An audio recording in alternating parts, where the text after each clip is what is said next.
nüüd räägib eelmise aasta Eesti kirjandusest Mart Vesker, kes minu lemmikloengupidaja ja ta on ka muid teeneid, aga üks toredamaid on see, et ta on kursuse vend ja eelmine see on ikka peale. Ma tahan ju ka tähtis olla. Ja see, et minu meelest on tore, et nad tegid ju, ma ei tea, kas te olete näinud seda raamatut Tõnuga, panid luule kokku keele maitsest. Jah, mul tuleb vahe reklaam ka. Tore! Tere veel kord kõigile. Ma näitan siin mingeid skeeme seina peal ka, aga skeemid on muidugi kogu aeg sellised, et ega siia Eesti kirjandus kõik skeemi peale ära ei mahu, et võib-olla see midagi näitab, aga kindlasti jääb midagi siit kogu aeg puudu. Räägin muidugi jälle peamiselt 17. aasta raamatutest. Mõni üksik viide võib-olla varasemas kirjandusse tuleb ka, aga üldiselt mitte väga. Ja nüüd mina olen selles mõttes teistsuguses olukorras kui eelkõneleja, et ma võin kinnitada, või julgen kinnitada, et mul on üsna hea ülevaade möödunud aasta luulest olemas, aga proosast midagi ma tean ja midagi ma ei tea ja pigem siis, kui Järvi mulle siin paar kuud tagasi ütles, et ma võiks tulla siia rääkima, siis oli mul huvitav neid lünki täita, mis mul kahtlemata sellel hetkel olid, et mul oli üht-teist lugemata. Muidugi neid lünki on kogu aeg ja kogu aeg on mingisugune valik ja võib öelda, et see valik on mul nüüd suuresti tehtud ka selle põhjal, mis raamatud on siin auhindu saanud, aga mõned olen valinud ka siis mujalt. Ja kui 17. aasta, siis see tähendab paratamatult, et mõni autor siin jääb välja, et siin ruumis on ka tõlkijatest kirjanikke praegu ja oli enne veel rohkem. Et kui ma nüüd ei eksi, siis Kai Aarelei, Teeva Park, Asta Põldmäe, minu arust ei tulnud teilt uusi raamatuid aasta 17, nii et siis neist autoritest ja raamatutest võib-olla keegi räägib järgmine kord. Kalju Kruusal tuli väga hea luulekogu, aga seal on kõik varem ilmunud luuletused, nii et sellest ma ka väga ei räägi. Räägin proosast, räägin luulest ja mõni sõna võib-olla draamast ka proosaga seoses, aga draamast üldiselt vähe. Ja võib mulle kogu aeg ka vahele segada, kommenteerida, arutelu algatada, nii et ja muidugi täiendada seda pilti siis sellega, mida ma võib-olla ei olegi lugenud või mis lihtsalt mainimata jääb. No see skeem, see äärmiselt spekulatiivne skeem proosa osalt draamaga seoses algab siis umbes sellise mõttega, et Eesti kirjanduses on juba siin paarkümmend aastat, kui mitte rohkem, olnud see seis, et ühes otsas jutustab sellist fantaasiamaailma kokku Andrus Kivirähk. Teises otsas on autorid, kes tahavad nagu elust endast rääkida, aga mis on elu ise, selles lähevad muidugi arvamused lahku. Üks võimalus on siis niisugune dokumentaalproosa, nagu Tõnu Õnnepalu seda esindab, või siis teine variant, midagi karmimat, nagu seda Peeter Sauter on esindanud. Aga on variante ka muid. Sauteri aastas ei olnud, Kivirähul tuli üks näidend, aga proosast ka minu arust uusi asju ei tulnud. Õnnepalu aasta oli see küll, aga see pilt muidugi nüüd on kahtlemata täielikum, on ka kogu aeg autorid, kes on selle pildi keskel kuidagi. Ja näiteks Urmas Vadi oma romaaniga Neverland ja Jan Taus oma lühiromaaniga Kompass, mis ka samuti nomineeriti Kultuurkapitali auhindade jagamisel. Nad täitsid neid ootusi, et Adi puhul me juba ootame ikka jälle seda, et ta paneb midagi tegelikkusest ja midagi fantaasiamaailmast kokku ja siis tuleb seal mingi niisugune groteskne sõlm sisse. Ja võib-olla varem Afanassjeviga seoses on ka oodatud seda, et need kaks ääret nagu seal kokku saavad. Aga nüüd küsimus on ikkagi selles, mis võiks olla need uued asjad, mis ma oskasin märgata, eriti siis proosaga seoses aastal 17 ja kuidas moodi neid kirjeldada ja mida ma siin rõhutada tahan. Minu arust juhtus nüüd see, et see Afanassjev liikus pildil paremale. Muidugi neid elust endast kirjutavaid autoreid oli veel. Ja mis mulle silma torkas, ma ei tea, võib-olla seoses nende nomineerumistega on see pilt ka natuke tendentslik, aga mulle torkas nagu silma, et tekkis mingisugune uus skiifi tõus või uus lainekene selles skiifi kirjanduses. Triinu Meres proosas muidugi esindab seda kõige kujukamalt või klassikalisemalt, aga draamaauhinna sai siis Siret Kämpel ja see on ka ikkagi väga klassikaline ulmekirjandus või skiifi kirjandus. Mis sellesse ulmekirjandusse puutub, siis tegelikult esimene suurem tõus oli seal kuskil sajandi vahetusel või pärast seda ja siis tuntud nimed Eesti praeguses kirjanduses Indrek Hargla ja Meelis Friedenthal olid sellised tulevikust kirjutavad kirjanikud. Aga siis juhtus Friedenthali ja Harglaga ikka see, et nad hakkasid kirjutama rohkem või vähem fantaasiarikkalt minevikust, selle asemel kirjutada tulevikust. Ja siin need kaaned minu arust näitavad mingeid raamatuid, millest seda palju räägiti ja mida saatis ka lugeja menu või kus sai see kriitika ja lugeja huvi kuidagi kokku. Hargla puhul võib juba võib-olla öelda, et see lihtsalt ongi nii, et tuleb uus apteeker Melchior ja siis lugejad loevad ja siis on ka juba minu arust soome keelde tõlkimisel nii-öelda süsteem paigas, et see läheb ka loodetavasti kohe soome keelde, et juba lähebki, nii et kõik on töös, et seda ei pea reklaamima. Muidugi, mis siin nüüd sulgudes, Leo Kunnasel uusi asju minu arust ei olnud ja Friedenthalil oli muidugi see näidend, aga proosas ei olnud uusi asju. Harglal oli üks asi, mida ma ei ole lugenud, aga mida ma olen näinud, on see Merivälja.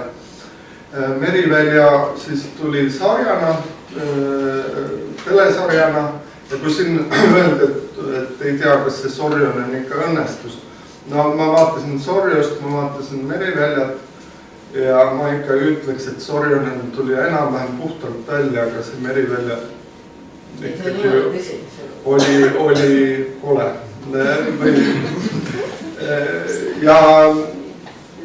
Ja samas ma nüüd ei taha midagi öelda raamatu kohta, et see proosaversiooni ma ei ole lugenud, et võib-olla see siis on paremadki.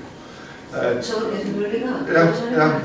Aga kuna ma lugenud ei ole, siis ma lihtsalt nendin, et Hargla on ju tegelikult tagasi tulnud mingil moel ulmekirjandusse, kus ta vahepeal nagu ära käis, aga ega see ulme tal kuskile kadunud ei ole.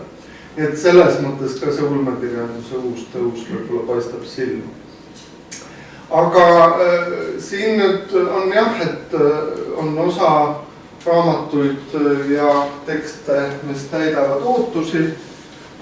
ma arvan, et Õnnepalu austajad ei pea pettuma, et on uus Õnnepalu ilmunud, aga see tähendab ikkagi jälle seda, et selline resigneerunud, tark, selliste mõtisklevate kultuurihoiakutega inimene mõtiskleb ja siis on need mõtted ilusad ja kurvad ja mõnikord ka vähem kurvad ja siis seda on lihtsalt hea lugeda. Nii et Õnnepalu tegi minu arust just seda, mis talt oodati ja see raamat sai esseistika auhinna, aga ma saan aru, et Õnnepalu selle sajandi raamatud suures osas on nii, et mõnikord ta saab esseistika auhinna, mõnikord proosa auhinna. Siit me õpsime, et see piir on väga hägune. Et see piir on väga hägune just nimelt. Aga mis oli nüüd kogu selle mängu juures üllatav ja mille juures korraks võiks minu arust peatuda, on ikka see Afanasjevi fenomen ja siis ma ikkagi tahaks midagi sellest ulmest ka rääkida, sest ega sellest ulmest Eesti kirjanduse puhul nii tihti räägitud ei ole ja kui tekib võimalus, siis miks mitte. Nii et see Serafima ja Bogdan oli see nii-öelda aasta fenomen, ta sai äsja proosa aastapreemia.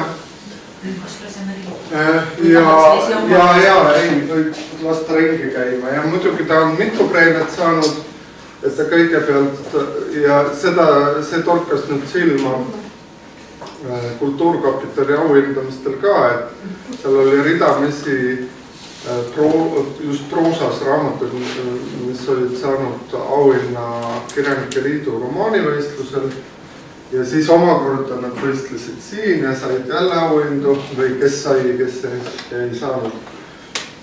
Nii et see Afanasjev on korduvalt auhinnatud.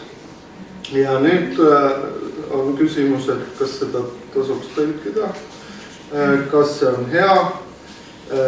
No ma arvan küll, et tasuks tõlkida ja ikkagi ma enam-vähem olen nõus ka sellega, et tegemist on õnnestunud romaaniga. Tõsi, kogu selle üldise huvi ja heakskiidu juures torkab silma võib-olla, kes on lugenud Märt Välja taga arvustust sellele raamatule, mis oli suhteliselt kriitiline ja kui ma ei õigesti mäletan, lõppes umbes nii, et võib-olla kui oleks 100 lehekülge maha tõmmanud, et äkki oleks hea raamatu ka saanud.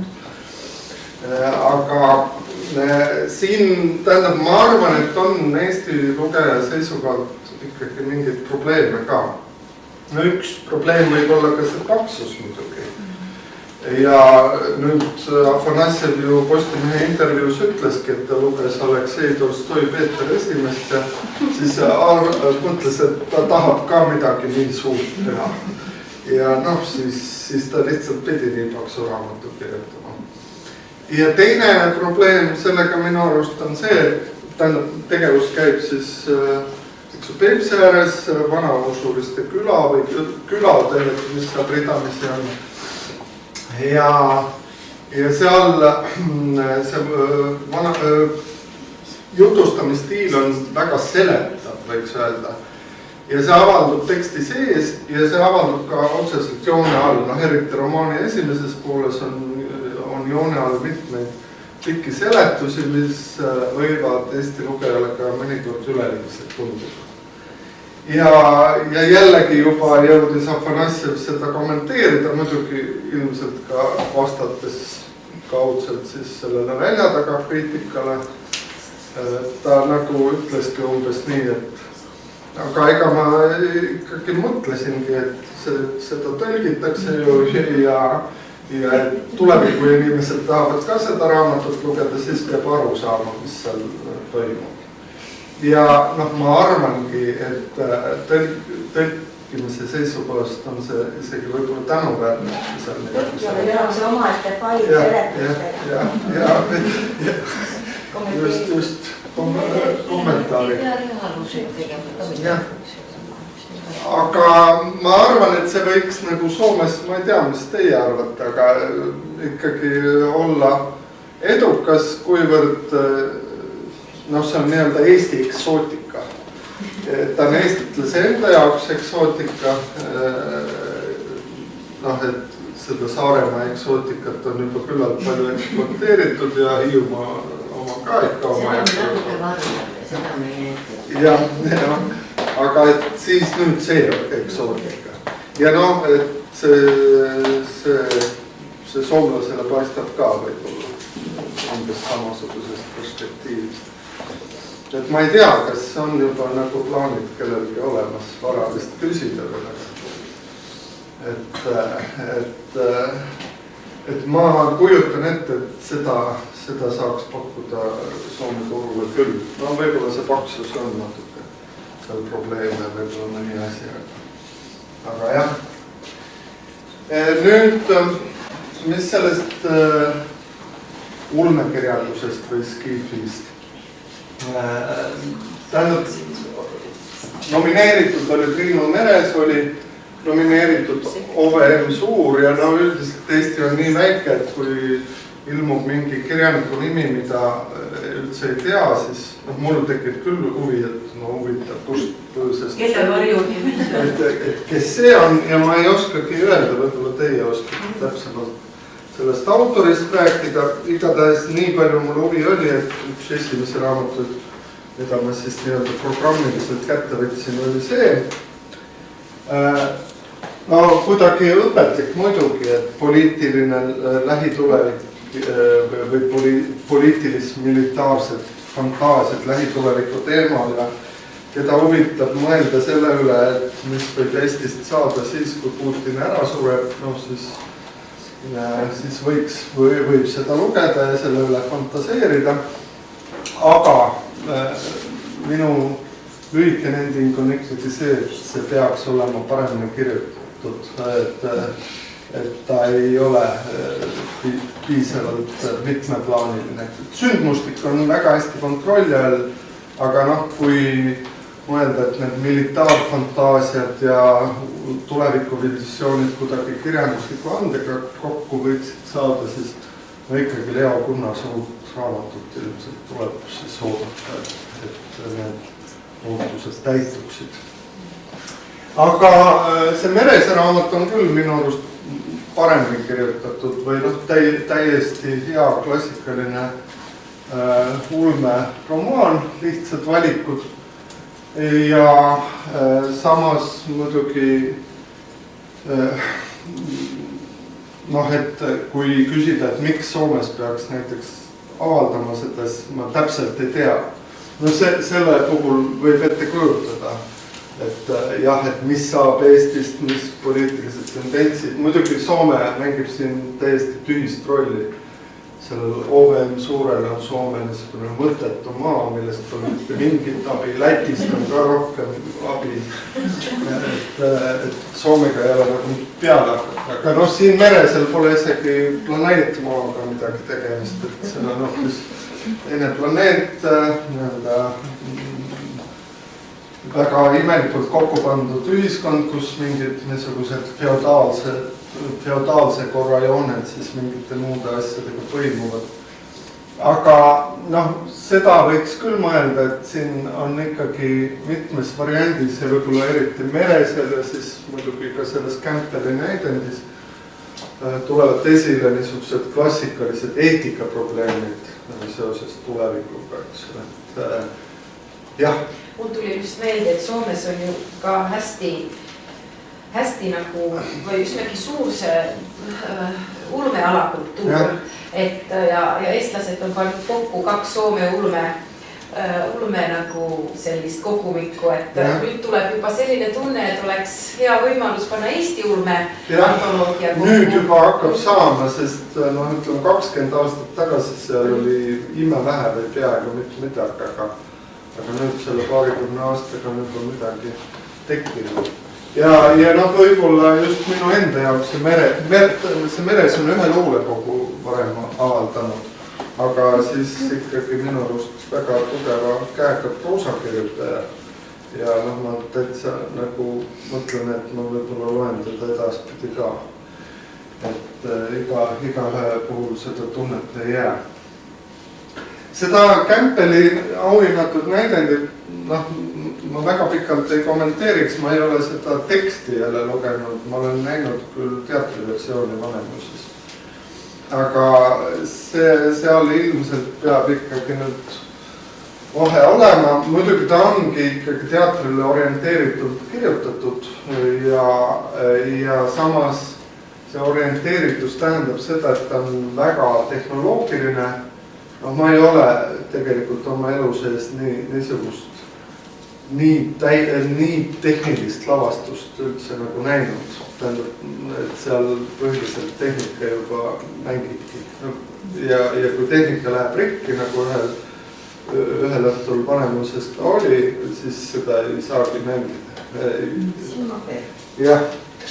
Aga no, see on selles mõttes intrigeeriv, et tegelikult näidend ise süžee arutab ju selle üle, et kui tehnika areneb liiga kaugele, et mis siis nende inimsuhetega juhtub.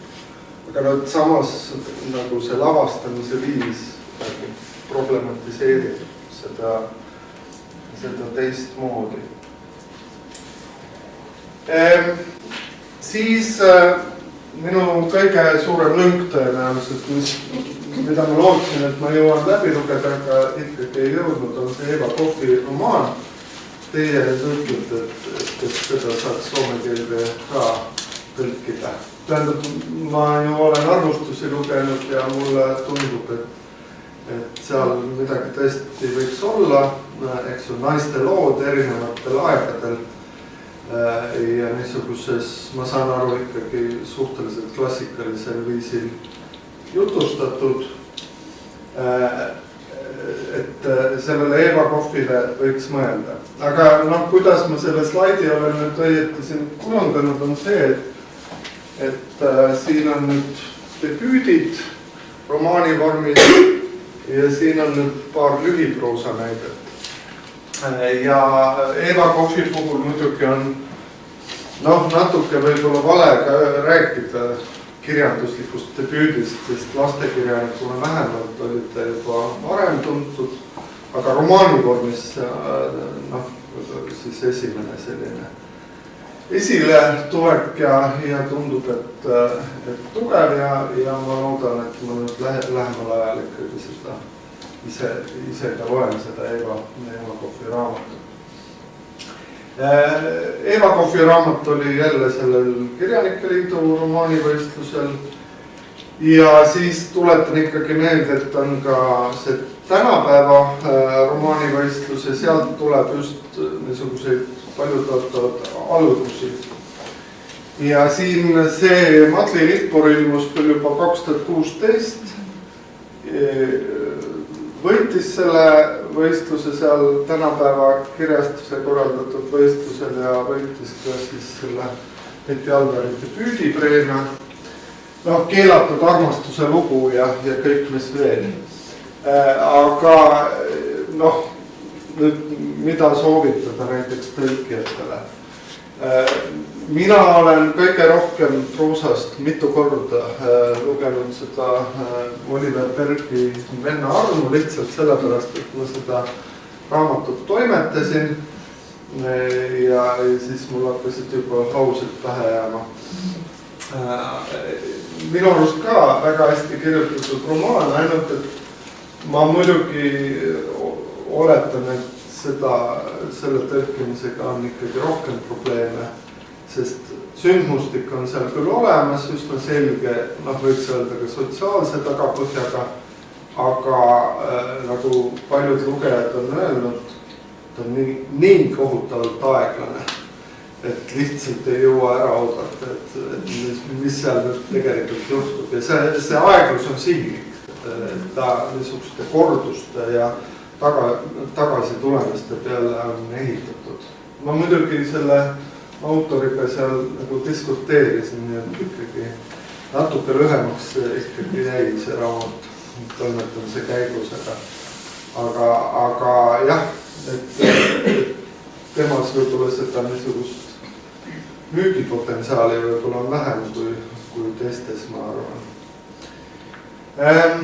Nüüd, kui mõelda, et mis proosaga seoses, kas või žürii liikmed siin on sõna võtnud ja rääkinud, siis minu arust juba mitu aastat räägitakse järgimööda mingist suure proosa ootusest ja ühtpidi arusaadav, et võib-olla igatsetakse mingeid Tammsaare taga, aga kui ikkagi ilmuvad sellised paksud raamatud nagu see Afanasjevi raamat on, ega seal nüüd suurest proosast ei saa öelda, et suur proosa puud oleks. Ma võin lastes ringi käima, kes tahab vaadata neid ka. Et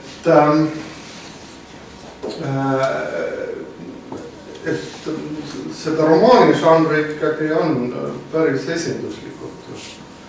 Aga mul nagu kuidagi süveneb mure selle lühiproosa pärast. Muidugi võib-olla ma ei oska seda täpselt hinnata ka, et kui nii pidevalt ja detailselt kõike ei jälgi, et võib-olla see pilt on natukene parem. Aga lühiproosat tuleb ju tunduvalt vähem kui romaane ja siis me näeme, et Tuglase novelli auhinna võistlusel hakkavad nagu samad autorid saama järjest. Ahah, jah. Armin Kõomägi sai nüüd novelliga Koglomov selle Tuglase novelli auhinna. Ja väga ilus novell just selles raamatus ilmunud minu erootika saladus, et kuidagi moodi sellest Gogoli kogemusest tõukub ja niisugune Gogollik absurdsus on ka seal olemas. Ma ise, kui ma kunagi hakkasin Kõome esimest teksti lugemas, mulle see Kõomägi üldse ei sobinud kuidagi. Aga nüüd ma nagu vaatan, et ei, miks mitte, jah. Ja kirjutamisoskus on kindlasti olemas ja sellise lühiproosa vormi tabamine. Vabadus, mis see oli see, mis tal on see supermarketisse, kui Ülemistel selge? Ja see oli vist. Ja Kõomägi on saanud siis vähemalt teist korda selle Tuglase auhinna. Jüri Kolk oma selle raamatuga, Jüri Kolkil oli tegelikult luulekogu romaan novellikogu. Et ta ei nomineerunud küll seekord, aga selles novellikogus Naistepäev on ka see novell, mis 2016 sai. Sünnimärk on selle pealkiri, sai auhinna. Nii et jah, võib-olla see on ka niisugune turu küsimus, et turg, jah, räägi. Ei, ma mõtlesin, et huvitavad sa selle Kolgi Naistepäeva tõstsid, tõid välja sealt, sest minu meelest on hästi see tase on väga ebaühtlane seal, et kahjuks seda on näha, et see on ka nagu ilmunud tal on 3 teost ilmunud ja ma olen need kõik lugenud, et see on minu meelest kõige nõrgem nüüd minu meelest, kui ma ütlesin romaani. Ma muidugi ma tahtsin siin nagu illustreerida seda nii-öelda lühiproosa pilti, et siin see luulekogu ka on ikkagi ebaühtlasem kui mõnigi teine raamat ja selge see. Aga Kolkil on niisuguseid helgeid hetki ja ma arvan, et talle niisugused lühikesed žanrid, olgu see siis luule või proosa ikkagi sobivad kuidagi moodi. Aga kas ma just mõtlesin just seda Soome turgu nagu selle rohelise suitsu puhul äkki, mis sa arvad? Ja nüüd tunnistan üles, et see on mul lugemata, nii et roheline suits, jah, see tuleb pärast Eeva Kohvi lugeda. Ei ma ole üldsegi nüüd nii palju lugenud, aga ma tahan lihtsalt, tuli lihtsalt nagu sellised nimed siin, et tuli lihtsalt meelde, et ma pigem nagu, kuidas ma ütlen, selline pandvangi draama, et see on hästi nagu selline selles ajas kinni, et ma soovitan seda küll, kes ei ole lugenud Eesti proosast just seda. nii et ebaõiglane, et jäi nomineerimata, ma sain aru. Muidugi see Kultuurkapitali see žürii sellel aastal kuidagi sättis huvitavalt, et seal proosateosed tõsteti ümber vaba auhinna nominentideks ja laiendati kunstlikult seda pilti, aga jah, ei Kõomägi ega Kolk tegelikult nagu pildile ei sattu. Aga no kui novellist veel midagi, siis tegelikult mulle niisugune huvitav üllatus, väike, aga väga huvitav üllatus oli see Lilli Luugi novell Auk, teine novell, mis siis selle Tuglase novelliauhinna nüüd sai viimati. See oli Loomingus, jälle minu jaoks autor, kellest ma ei tea mitte midagi, aga minu arust väga hästi jutustatud selline nõukogude aegne lapsepõlve taust ja väga hea jutustamistehnika nagu edasi antud, et see äratas küll tähelepanu. Siis see vahereklaam on see, enne kui ma luule juurde lähen, et ma ise panin kokku eelmine aasta sellise paksu luuleantoloogia, eelmine aasta ilmus Eesti luuleilm 2, mille ma koostasin selle aasta alguses siis keeleteemalise luuleantoloogiaga. Sellest seda ma võin teile soovitada küll, aga sellest ma pikemalt jälle ei räägi, sest ikkagi päris uusi luuletusi seal ei ole. Ja nüüd, kui sellest luulest miskit arutada nii-öelda skemaatiliselt ja spekuleerivalt kõigepealt, siis see pilt ei ole muidugi päris samasugune, ei saagi olla nagu proosas, et mängureeglid on ikkagi teised. Nagu võiks öelda, et siis on mingid sellised keelekesksemad, võib-olla ka mingis mõttes eksperimentaalsemad autorid kogu aeg olnud. Hasso Krull on muidugi aastakümneid juba nagu olnud eeskuju andev kirjanik selles suhtes, kuigi mulle tundub, et Aare Pilve ja Mart Kanguri uued raamatud nagu tõusid 2017 nagu õigustatult esile, et Krulli raamatul ei olnud ka midagi häda, aga et ta võib-olla ei eristunud nii selgelt.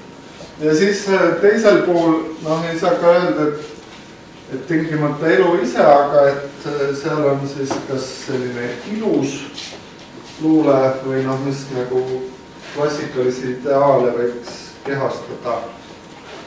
Kristiina Ehinis seda kehastust tavaliselt nähakse, aga kui poeetikat mõelda, siis seda klassikalist ideaali Edahi tegelikult kannab praegu nagu vahetumalt.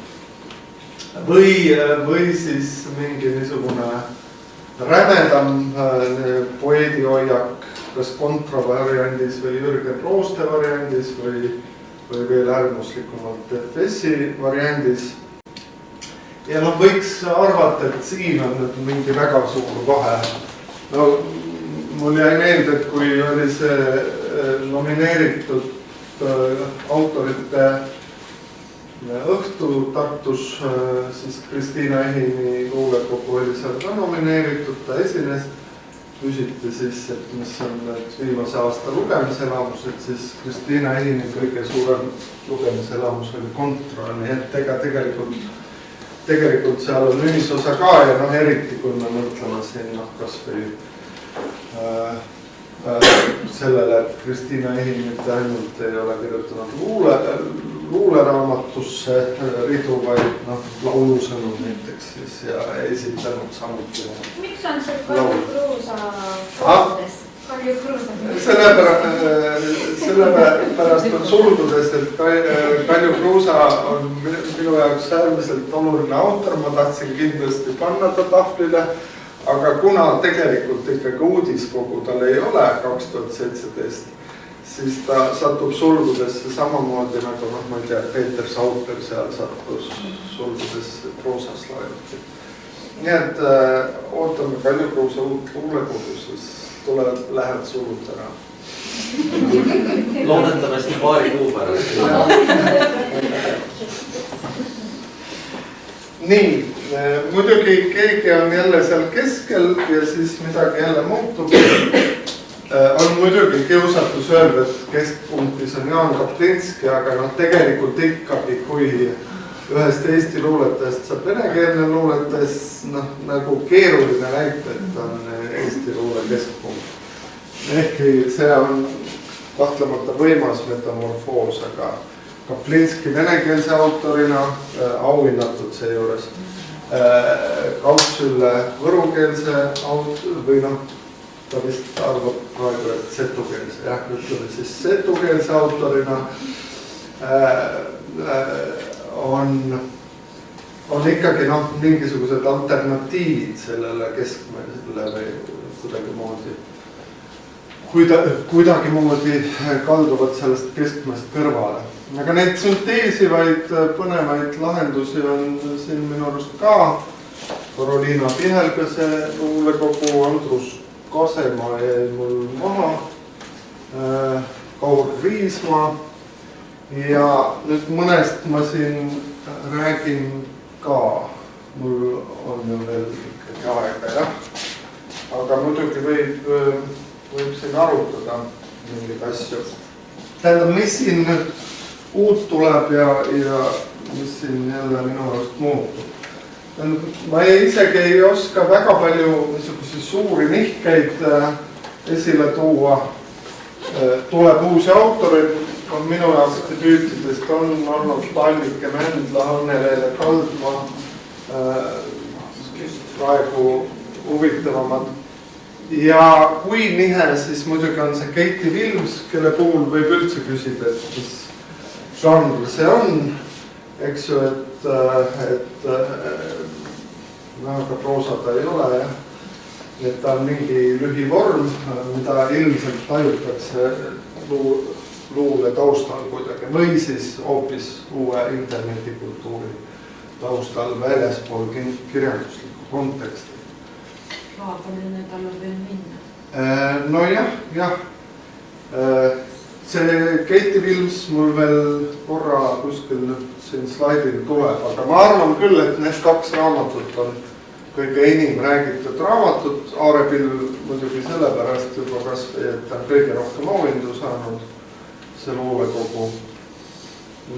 Ja Keiti Vilms on ikkagi ka esile tõstetud, aga meedia vastukaja on ikkagi olnud märkimisväärne. Ja muidugi selle aasta žürii oli ka selles mõttes nagu moodne žürii, et Keiti Vilms nomineeriti nii korraga siis selle raamatu eest kui ka uute Twitteri säutsude eest. Nii et ka esimene kord, kui säutsud on nomineeritud.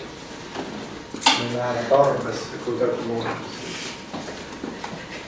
Aarepill siis on saanud Tartu kultuurikavandi auhinna, Gustav Suitsu luuleauhinna, Kultuurkapitali luuleauhinna. Nii et seda au on nüüd tulnud järjest. Ja ma ise arvan küll, et õigustatult ja ma pean muidugi sellepärast ka juba arvama, et seal Suitsu luuleauhinna jagamise juures olin ka mina ja kui ma seda otsust pooldasin, siis pean kuidagi seda otsust kaitsma. Et siin oli ju teisigi väga häid raamatuid möödunud aastal, aga ma arvan, et Aarepill raamatu tipp saab läbi on kuidagi kõige mitmekülgsem nendest esile kindivatest asjadest. Ja selles mõttes mitmekülgsem, et kui Pilve puhul võib-olla on oodatud kogu aeg, et see on mingi niisugune filosoofiline kuidagi hämav, tegelikult ei saa aru, mis ta kirjutab, siis siin nüüd võib olla ka seda hämarust, aga minu arust on väga palju muud ka ja ikkagi võrreldes näiteks ka Aare mille eelmiste raamatutega on siin mingit niisugust kontaktsust publikuga rohkem. Aga kontaktsust siis erineval moel. Üks variant on siin tsükkel poliitilist või ajakajalist luulet. Ja neid luuletusi on ta avaldanud viimastel aastatel tegelikult pseudonüümi all, aga siis otsustas nii-öelda oma nime all siiski luulekogus need luuletused avaldada. Jaan Ajalik on siis Aare Pilve pseudonüüm. Ja üks näide siis sellest, kuidas lepijatega kambad tiirlevad üksteise ümber on siin teie ees ka tahvlil. Ja ma usun küll, et me tunneme midagi kergesti sellest olukorrast ära, et me kuidagi oleme midagi sellist kogenud. Aga mis selles raamatus minu jaoks veel niisugust põnevat või kuidagi kaasaavat oli, mitu asja, aga näiteks kas või see, kuidasmoodi see luuleraamat käivitub, ta käivitub siis mälupiltide kaudu, eks ju, ja need mälupildid on kuidagi, miks mitte ka öelda Madis Kõivuliku järjekindlusega nagu läbi mõeldud ja läbi mäletatud.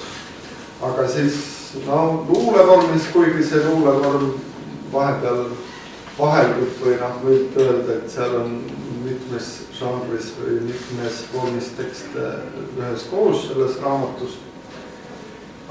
Et ta meenutab seal süstemaatiliselt lõhnu lapsepõlvest, ta meenutab autosid ja minu jaoks muidugi oli kuidagi esimene suur äratundmised see, kuidas ta kirjeldas juuksuril käimist ja siis juuksur Eestis küsib kuga randiga või randita mees juuksur ja siis ei ole kunagi, ei tea, mis see tähendab. See on mingi müstiline vorm ja siis kuidas moodi tuleks vastata. Nii et sellised asjad. Siis, kui mõelda sellist kuidagi alternatiivsemat või eksperimenteerivamat otsa, siis minu arust intrigeerivamad juhtumid on siin ka muidugi Mart Kangur luulekogu Liivi lahti. Mart Kangur sai selle raamatu ja siis oma tõlke töö eest ka riiklik kultuuripreemia. Ja kui Aare Pilve tekstid seal võivad nagu lehekülgi kesta ja minna harali, siis Mart Kangur on reeglina üsna kontsentreeritud, nii et see üks sõna kannab seal väga tugevalt ja samas muidugi ambivalentselt, et need sõna ja keelemängud on seal tugevalt sees. Et see lühidus võib nagu panna mõtlema, et äkki saab teda tõlkida. Ma kujutan ette, et mõnda Aare Pilve teksti on tegelikult lihtsam tõlkida kui Mart Kangurit, ma ei tea. Ma ise ei ole muidugi proovinud, aga ma arvan, et see on nii. Mina tõlkisin ainult neid, mida sai tõlkida. Üle ühe, jah. Ega kõiki tõesti ei saa. Ei saa, jah. Siis kõik need arutelud ja auhindajad unustasid kuidagi ära Kaul Riismaa, aga mulle tundub küll, et see, mis ta tegi, oli ka päris põnev ja need Riismaa asjad üldiselt mulle on ikka kogu aeg huvi pakkunud. Ta tegi siis audioraamatu Tarabella, selle võite oma nutiseadmesse laadida Google Playst või App Store'ist või siis linkides edasi selle Numu nutimuuseumi kaudu. Ja see on siis kaardirakendusega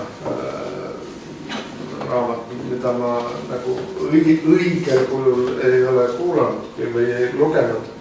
Tähendab, ma olen küll kuulanud, aga aga seda peab siis mis Pelgulinna tänavatel kuulama, et liikuma kaardil ja siis õiges kohas kuulama seda õiget teksti, et siis peab ta eriti elama hakkama. Ja siis muidugi võib tulla ka kohe küsimus, et mis see Arabella on. Et see vist, siin on, ma ei tea, kas on mitu põimuvat legendi või üks ikkagi, aga siin antud juhul vist on legend see on ühe ärimehe koera nimi, millest siis sai tänava nimi Pelgulinnas, et kuidas koerast saab tänav. Ja siis muidugi jah, see Katie Wilms, kes on ju tegelikult välja andnud raamatuna valiku siis nii-öelda säutse, mida ta säutsu pääsukesena seal tittelis on esitanud. Aga minu arust valik on hea, kirjutajana on ta kahtlemata andekas ja on huvitav ka see, kuidas säutsumiskultuur saab kokku mingite väga vanaaegsete hoiakutega isegi. Katie Wilms on ju suur Johannes Aaviku keeleõuenduse austaja ja siis ka kuidagi moodi emakeele propageerija omal kombel. Nii et siin on mingeid häid põimumisi. Ja eks see põimumine kuidagi äratab ka retseptsioonis tähelepanu. Ma muidugi arvan, et kuna Toomas Hendrik Ilvesele ta meeldis, et see muidugi mõjutas retseptsiooni ka veel tuntavalt, et seda oli võimalik reklaamida siis kuidagi pidulikumalt, aga tegelikult ikkagi see raamat ja need säutsud kannavad ka, et ega see ei ole mitte ainult reklaamide tulemus.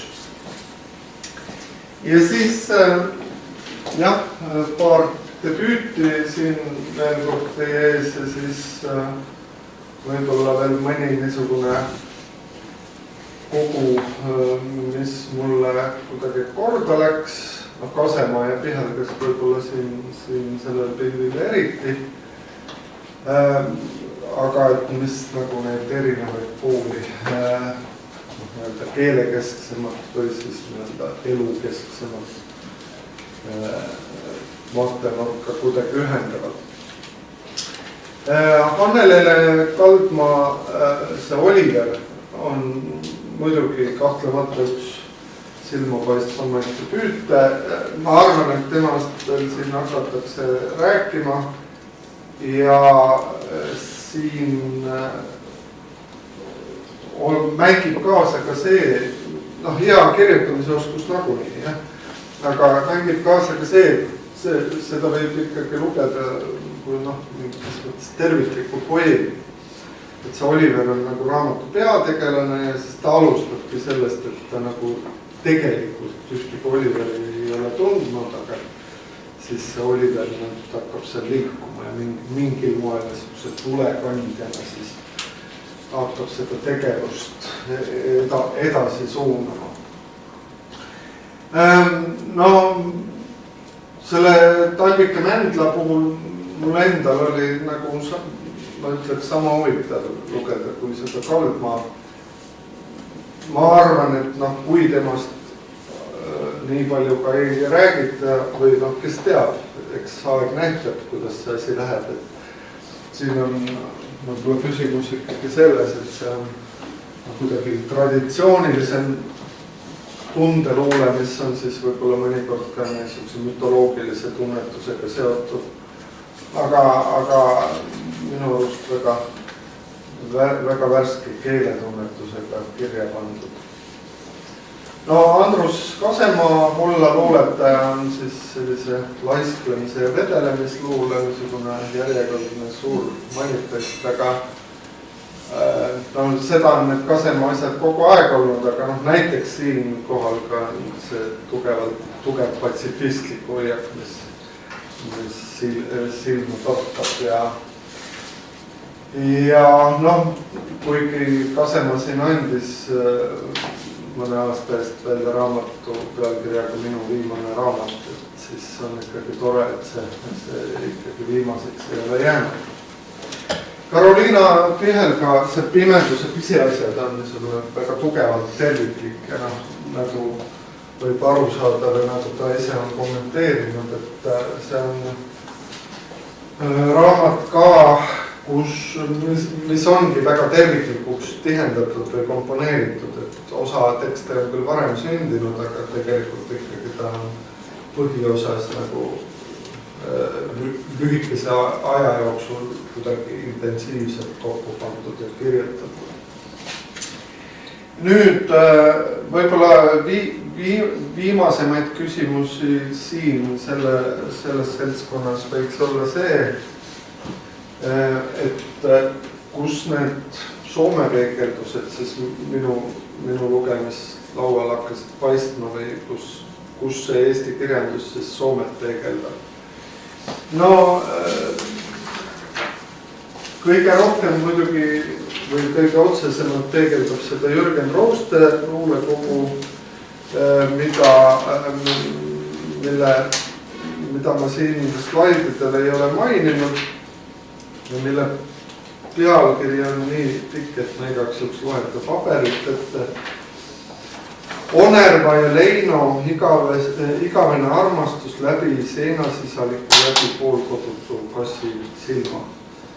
Ja no ju siis selle Onerva ja Leino loo taustal tahab see Rooste ka kuidagi oma elu ja armastust mõtestada ja noh, kindlasti seda teebki. Siin on nagu ilusaid hetki, aga minu arust natuke ebaühtlane raamat. Ja kui ma nüüd neid luulevormis peegeldusi mõtlen, siis võib-olla ma ikkagi nendest eelistaks nüüd aastast 2017 seda Eda-Ahi luulekogu, see algab tsükliga Finlandia on ka selle Bifi võrgu parool siin. Ja luulekogu pealkiri on Sadam ja siis see 4. osa on ka sadam, kes ei ole ainuke sadama luuletus, et seal on ka Tallinna sadamast luuletus. See sadama motiiv läbib seal rohkemaid tekste. Ja noh, see Soome tuleb seal mõnes kohas kuidagi otsesemaltki välja mõnes lõigus. Aga see Soome siis eelkõige Helsingiga. Eelkõige võiks öelda, et see Finlandia on Helsingi tsikkel või vähemalt nii palju, kui sellest võib ära tunda. Ma ise arvan küll, et eestlase jaoks võib-olla on see Soomega kuidagi avardunud või kuidagi lähemale tulnud, vähemalt füüsiliseks mõttes, ma ei tea, kuidas sellest vaimsest lähedusest, see on omaette teema. Aga noh, eks Eesti perspektiivist ikka kuidagi Helsingiga paratamatult algab. Et see Eesti vaatenurk on Helsingi kaudu selles. Aga nüüd muidugi võite veel siia julgelt lisada oma kogemusi või siis seda, et mis ma nüüd nagu ebaühtlaselt siin ikkagi nimetamata jätsin. Tähendab, on siin jah paar-kolm asja, mis mul on endal lugemata proosa osas just, mida tõenäoliselt peaks lugema. Aga no, võib-olla veel midagi, mille peale ma ei ole tulnud. Et kui mõelda näiteks tõlkimisele, mida siin soovitada. Et Jüri Kolk oli üks. Nüüd öelda Mardile, mis ta lugemata on. Eeva Kopist oli siin juttu. No ma arvan jah, et see Afanasjev varem või hiljem tõlkija tõenäoliselt ikkagi leiab. Sellest Meresest ma ei julge arvata. No teiste puhul, jah, Õnnepalu on ka ju nii-öelda. Mingis mõttes teada tundus autoris. Seal ka tõlkimine käib, aga ma ei tea kirjastusest. Probleem ei ole tõlkija. Jah, kirjastus. See on ikka teada. Praegu.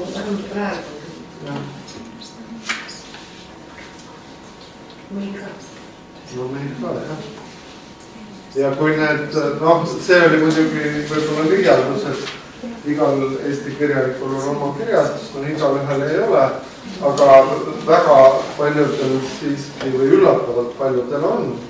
Ja noh, selge, et seda tehakse oma enda raamatute turustamise huvides, aga noh, tõlkeraamatuga niisuguse riski peale ikkagi nagu tavaliselt välja ei minda, et ise tõlgin ja ise teen. No mõni on vist proovinud, aga ma ei tea, kuidas see on, kas on edukas. Üle-eelmine kultuurkütuse preemia laureus Esma. Jah. See oli nii kaks jah, õige. Keegi ei tahtnud ja ütles andis ise väikirja. Ma mäletan, mina olin süsuriikselt. Ja kui ma küsisin veel, kuidas ma küsisin mingi pidustuste ajal, et kuidas te ma müünud on. Nagu tahtis mul mõnda otsa, üleüldsegi mitte. Kuigi see on, aga see preemia aitas, siis natuke kaks mööma. Aga ja see on väga tõhus raamat, see on noh, sest ei auhinnad või ainult tõlget auhinnatakse ikkagi raamatuga. Nii et noh, nii on. Nii ta on jah, ja no tähendab luules on ridamisi neid näiteid, kuidas on need omakirjastuslikud raamatud tulnud, aga Serafima ja Bogdan on ka omakirjastus. Ja Paul Afanasjev väitis Tartus, et praeguse seisuga on trükitud 5400 eksemplari, müüdud vähemalt 100 e-raamatut. Nii et noh, ma arvan, et see on juba tõsine äri. Ja aga neid teguresti mõjutavad on nii erinevaid ja nii palju, millega mina ei hakka üles lugema eksinud.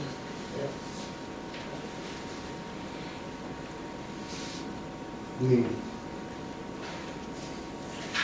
Kas te tahate küsida midagi või kas te tahate, et Katar Mart? Jah, ühte asja ma vist unustasin öelda, et tähendab, mida võib-olla ma peaks veel juurde lugema, aga noh, midagi ma olen lugenud ka, tähendab siin sellele Eesti detektiivkirjandusele sai osutatud. Jah, ja ma tahtsin ka öelda, et tõenäoliselt Katrin Pauts võiks veel olla siin päevakorral. Muidugi ma pean nüüd need viimased asjad jälle ette võtma, selle Pautsi puhul Eestis ei saa ka täpselt aru, et kas fenomen on raamatutes või selles, et ta nagu hästi kõva ja karmi häälega võtab ajakirjanduses erinevatel teemadel sõna ja räägib, kui lollid kõik kultuuriinimesed on. Et noh, ta on nagu meediapersoon. Soomlaste rendil on ka mõni detektiivi tekkarina. Aga siis sellel, mis see oli viimati Soomes meil see tõlkija seminar ju, see oli selle, kas see oli Tuklase, teie korraldasite ju? Ei, Sanna juba. Ja Sanna oli viimase. Ja, et no seal just nagu paljud olid tõlkijad ikkagi huvitatud sellest Pautsist. Et see, jah, et... Ja see jälle soomlased vähemalt teavad Muhu saare ja Hiiumaad, et on igast saarest üks nüüd. Aga noh, siin on jah, võib-olla nende meelelahutuslikumate žanrite puhul näha olnud, et see tõus on ju proosas toimunud selle sajandi jooksul. Aga et see nagu seal detektiivkirjanduses nagu tuleb niimoodi vaikselt või noh, tuleb muidugi see Argla panus on seal nagu suunava tähendusega, ma arvan. Aga et see ulme nagu nii-öelda püüab kogu aeg esile, seal on muidugi nagu see võitlusgrupp väga tugev, kogukond on väga tugev. Aga et see ei ole ainult nii-öelda kogukonna fenomen, vaid siin ikkagi nagu tuleb uusi esiletõusid. Kas oleks kui pakkuda, et heast ei ootab, siis nüüd noh, tekkarid, kuna on see noaruse Põhjamaal ees, eks ole, et ta ootab jumal teab mida, aga tekkaris ei saa olla jumal teab mida. On laik ja, eks ole, noh, seal on omad reeglid, et ta nojah, küsimus on, et kas 1 laik või 5. nojah, aga ta ikkagi nad ei tohi olla väga keerulised kirjad, sest keegi võiks lugeda. Laibad või? Tähendab keerulises kirjas. Nad sellest aru, mida me saame. Ja, suurt kunsti hakata tegema, aga nüüd mõte. jah, Nad peavad olema ägedad, nad peavad olema. Ma lihtsalt olen pakkunud Pädi Hieka peale. Noh, kes teab. On nii palju, millest ma ei saa aru, et Eesti kirjanikud arvavad, et nad saavad ilma kirjasteta läbi, aga tõlgijad, nad karjuvad, kus on kirjastus. Kas tõlgijad siis ei saa ise välja anda nagu? Ei saa, sellepärast, et ma räägin sellest Lauri Eesmaa. Sellepärast, et meil ei ole jõudu turustada. Kas kirjanikul on jõudu? Kirjanikul on paremini jõudu, tema Kirjanikul on raha, kirjanik ei taha anda seda raha, mis ta saaks endale tasu panna vahendaja, kes on kirjanik. Aga tõlke puhul peab tegema nii palju teisi investeeringuid. ja teil just õigused ja siis tegema nii edasi ja trükikulud.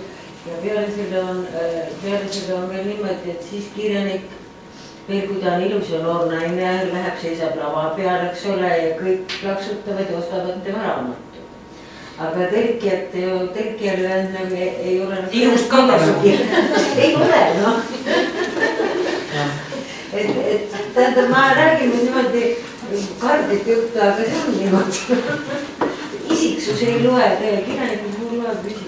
Kui no on tähendab muidugi selles mõttes, et eks ju väikseid erandeid, kui me mõtleme ja siis ma mõtlesin Soome poolt, et eks ju see tundub Eestis ju nagu absurdne, et Soomes peab Kivirähki reklaamima Heli Laaksosse iluga. Et noh, aga nii on.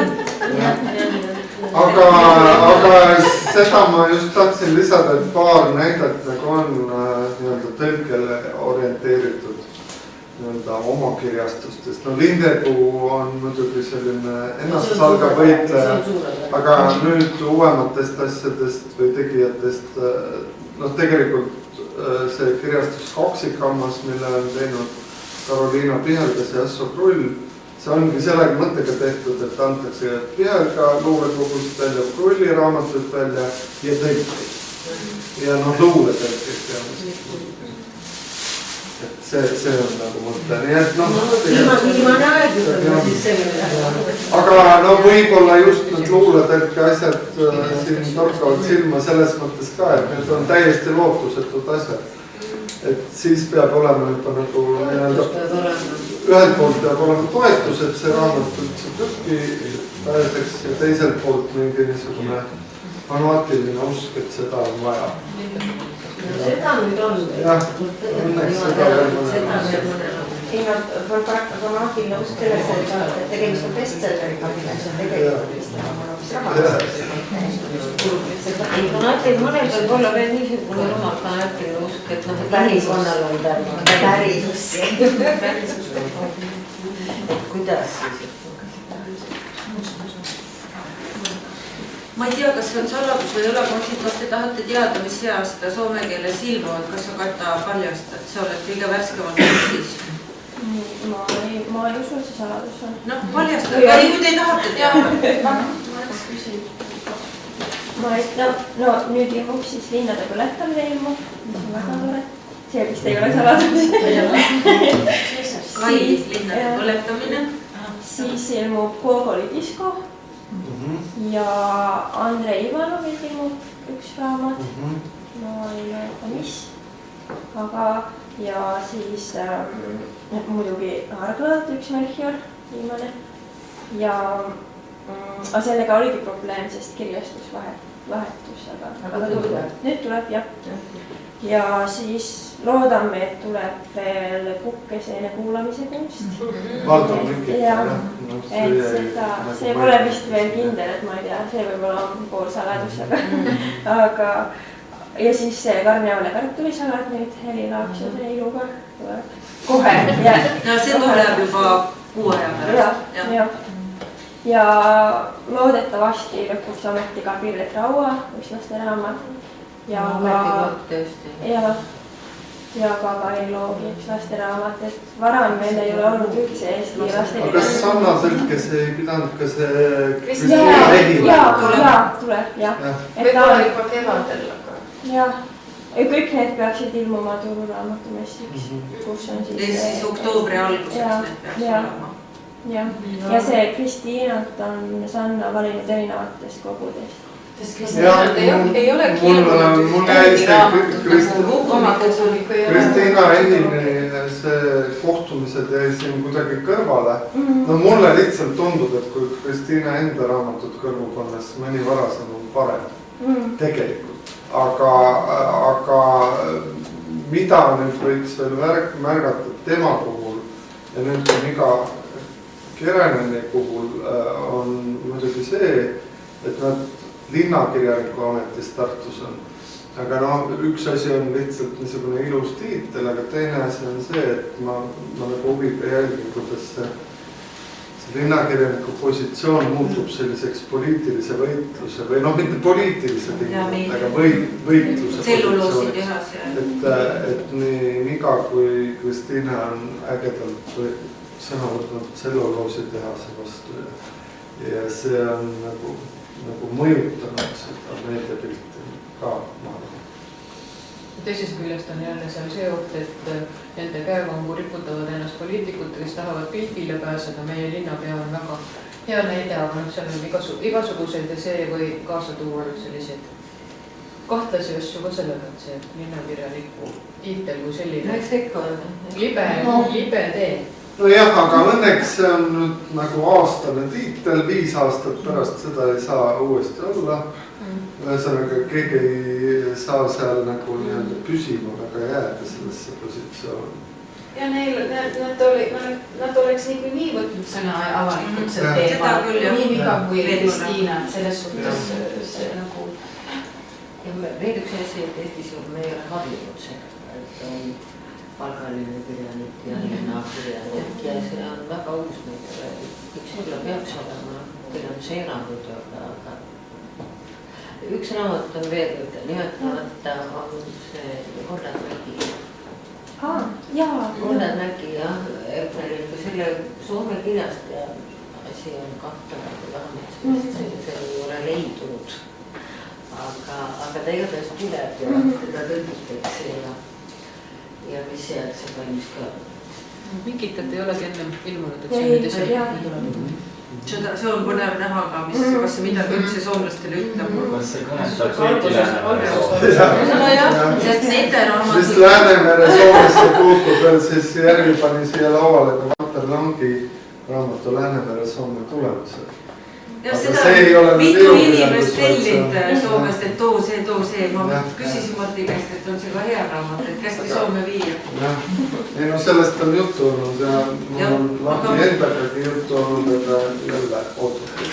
Mikita koha peal mina olen muidugi mingi kirjanduskriitikaga ütleja, aga mu meelest tema puhul on täpselt sama kui selle, nagu et kui Sanna tõlgib Kristiina erinevatest kogudest, siis Mikita puhul kasvaks nende 3-4 raamatu peale kokku ühe hea muu meelest. Selles mõttes, et ta on nii ebaütlane täpselt samamoodi. Sellepärast, et peaks alustama esimesest raamatust tegelikult algus oli minu meelest natukene tummise. Et selles mõttes, kui temalt võtta üks, siis ei saa nagu seda õiget pilti, kui võtta igast ühest need parimad palad, siis saab. Aga mis see viimane ei olegi natukene nagu kokkuvõte? Ma ei tea, ma pole viimast vaadanud, ma olen neid eelmisi. Mikital tuli ju veel üks raamat, see Tartu linna raamat. See on mul kodus laua peal. Mis oli nii pöörane, et minu arust linnavalitsus ehmatas ei, nad kingivad seda ära. Aga nüüd nad on vist sellega leppinud. Jah, seda on hea kinkida. Aga Mikita käis ju meil Soomes ja kõik, kes temaga kohtusid, olid väga vaimustuses täiesti. No ta on esinejana ilmselt. Et selles mõttes, kui ta soome keele esineda saaks, siis oleks suurepärane oma raamatute promoja. Ja no muidugi jäi siin see dokumentaalkirjanduslikum pool nagu ka kuidagi vaeslapse ossa või midagi ma siin mainisin, aga no näiteks see Annelele Kaldma on ju, kus oma ema Kätlin Kaldmaga ka ühe raamatu avaldanud, kus siis ema-tütre suhted nagu välja tuleb. No see peaks Soomes hästi teha. No aga kuhu see sori või soomlastele huvi pakkuda või? Sest seal on enne Postop ja Maimuberg.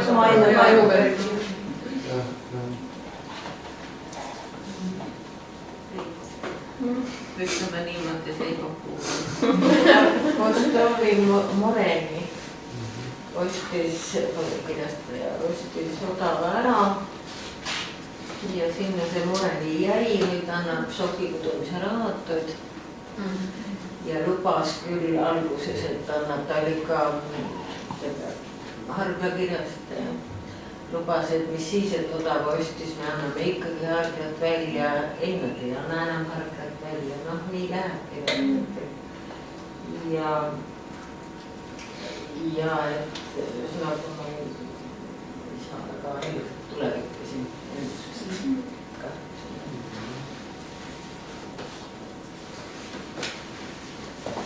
aga ma usun, et see Valter Langi Läänemere Soome tulemise raamat tõlgitakse niikuinii soome keelde. See on üsnagi tõenäoline, jah. See on väga hea raamat, ma olen seda lugenud ja see viib paljud seni nagu kuidagi lahtised olnud otsad kokku. Väga palju asju. Kui täitsa uuest vaatelamust. Jaa, väga huvitav. Suurepärane, aga ega me ei olegi siin mitte ilukirjandusest rääkinud. Sellega oleks minekut vaata hetkel vabandust ilukirjandusest. Et sellel oleks täiesti mõtet, noh. Kas me peaks järgmisel aastal võtma? Me peaks midagi tegema. Me juurde võtma sellele ilukirjandusele, räägime nendest raamatudest ka. Ja see Läänemere Soome... Paremini kui ilukirjandus. Mina tean küll ühte kirjastuskohe Soomes, kes on öelnud, et mina oleks huvitatud Vastapainu. Vastapainu. Vastapainu tegi Tammsaare. Jah, juures. Kuigi see on vägagi ilukirjanduslik teema. Nemad tegi Odava, kes andis välja Tõe ja õiguseks ole ei tahtnud. Aga nüüd Odava müüb Tammsaare. Võib proovida küll, jah.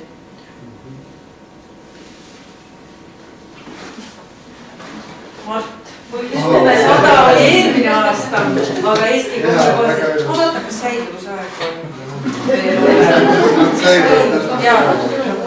On ikka 2018. Aitäh sulle!